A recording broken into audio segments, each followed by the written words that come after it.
শুক্রবার সংস্কারের অভাবে বেহাল পুকুরে স্নান করতে গিয়ে ঘটে বিপত্তি। অসাবধানতায় পুকুরে তলিয়ে যায় 3 কিশোর। ডুবুরি নামিয়ে উদ্ধার করা হয় 3 জনের নিথর দেহ। বাসিন্দাদের দাবি, একাধিকবার স্থানীয় কিশোরদের পুকুরে স্নান করতে নিষেধ করলেও কথা শুনত না তারা। এমনকি বিপজ্জনক এই পুকুরে প্রতি বছরই ঘটে দুর্ঘটনা। কিন্তু দুর্ঘটনা এড়াতে প্রশাসনের তরফে গৃহীত হয় না কোনো সদর্থক পদক্ষেপ। কথা তো কারোর কথা শোনে না তো, আর ওরা আসে তো হুদুহুদি করে। ওরা স্নান করবে, এখান থেকে ওই চালের উপর থেকে লাভ কাটে, এইখান থেকে দৌড়িয়ে লাভ কাটে।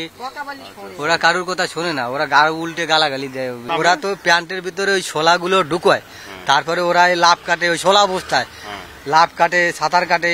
হয়তো ওই শোলাগুলো বেরোয় গেছে, ওরা ডুবে গেছে। জানে না বলে হ্যাঁ, কেন সোলার দেয়? যে সাঁতার কাটার জন্য।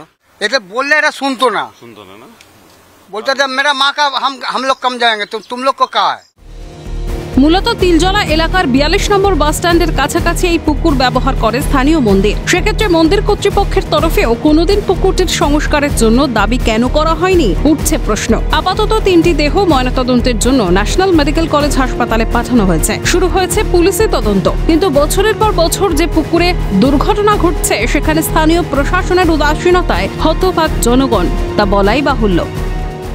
তবে এবারেই প্রথম নয়, এই পুকুরেও এর আগেও বেশ কয়েকজন এভাবেই ডুবে তাদের মৃত্যু হয়েছে। তাহলে বারবার একটা পুকুরে যখন স্নান করতে নেমে মানুষ বা যুবকদের মৃত্যু হচ্ছে, তখন প্রশাসনের টনক নড়ছে না কেন?